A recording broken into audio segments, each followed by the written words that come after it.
코로나19 시대로 사람들은 집에만 있는 시간이 많아졌습니다.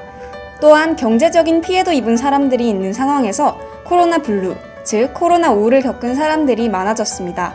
코로나 우울의 증상으로는 크게 5가지가 있습니다. 이 중 답답함이 57.9%로 제일 많았으며 그 다음으로는 무기력함, 주변 경계심 증가, 감정 기복, 불면증이 있습니다. 하지만 우리는 마냥 코로나 우울을 가진 채 살아갈 수는 없습니다. 비대면 시대에서 우리는 코로나 우울을 극복해야 합니다. 네, 안녕하세요. 저희는 누리엘림의 지은, 선영입니다. 네, 선영씨 이렇게 온라인으로만 보다가 실제로 뵈니까 되게 좋네요. 그러게요. 요즘 온라인으로만 사람을 만나니까 너무 답답하고 무기력해지더라고요. 네? 답답하다고요? 무기력하다고요? 선영씨, 그거 코로나 우울일 수도 있어요. 에이, 제가 우울은 무슨...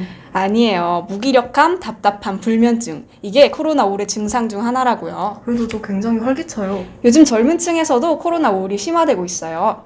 그러니까 그게 너무 걱정이에요. 그래서 저희가 한 명을 모셔봤는데요. 이 코로나 우울과 관련된 사람을 모셔왔죠? 네, 바로 코로나 우울을 겪은 대학생입니다. 네, 자, 시청자분들에게 인사 한번 부탁드립니다. 네, 안녕하십니까. 저는 계명대학교 광고공부학과에 재학 중인 주재욱이라고 합니다. 네, 요즘 대학생활 어떻게 보내고 있나요? 이걸 대학생활이라고 해야 되나? 코로나 때문에 실습 강의든 이론 강의든 전부 다 비대면으로 진행되고 있어서 거의 사이버 대학교에 다니는 기분이에요. 그거 왜 코로나 대학 생활이 변했다는 걸 어떻게 실감하시나요?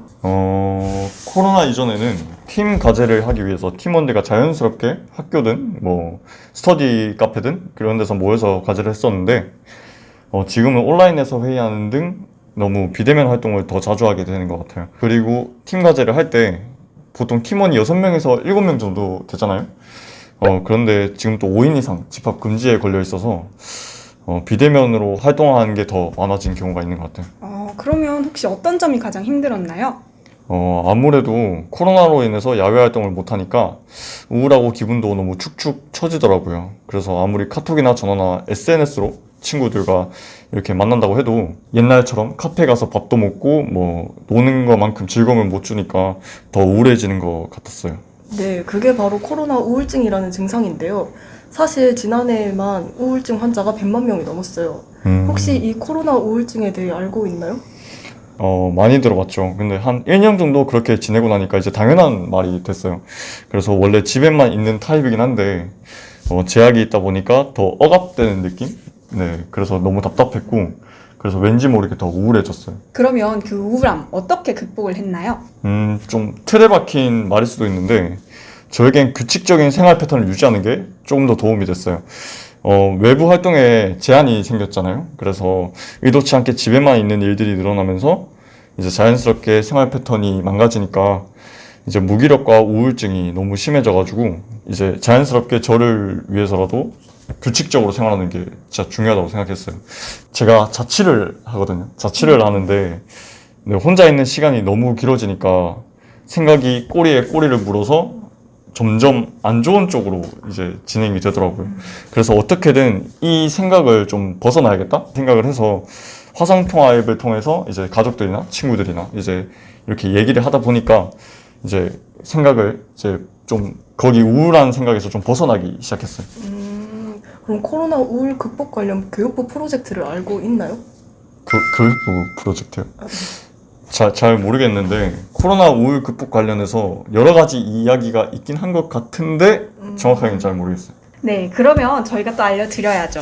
등록금, 학교 생활 등 다양한 부분에서 코로나 우울을 겪고 있는 대학생들을 위해 교육부에서는 대학생 마음건강 지원 방안을 실시하고 있습니다. 상담이라고도 할 수 있고 학교 내 비교과 프로그램으로도 실행을 하고 있는데요. 집단 상담, 원데이 클래스, 미술 치료, 학교에 적응하지 못한 신입생을 위한 재학생 멘토링 등 다양한 형태의 프로그램을 진행하고 있습니다. 학교 내 심리 상담 전문가를 배치하여 운영 중이기도 하죠.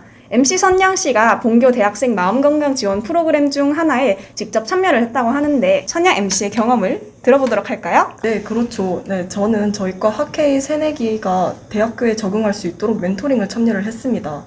먼저 캠퍼스 투어를 하면서 새내기가 궁금한 학교 생활에 관해서도 이야기를 했어요.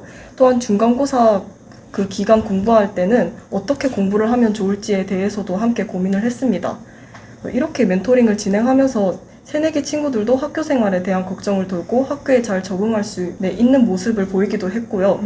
저 또한 함께 학교 생활 일부분을 하면서 코로나로 인해 1년간 학교를 다니지 못했던 부분을 다시 학교 생활로 채워나가면서 다시 적응할 수 있는 기회가 됐습니다. 코로나19 시대, 많은 분들이 한 번쯤 코로나5를 겪어보셨을 텐데요. 오늘 인터뷰를 해주신 우리 재욱 학생과 우리 MC 선영 씨가 알려준 것처럼 코로나5를 극복하고 마음 건강을 지키는 다양한 방법들이 있으니 꼭 참고하셔서 여러분들에게 도움이 되셨으면 좋겠습니다. 다들 건강하세요.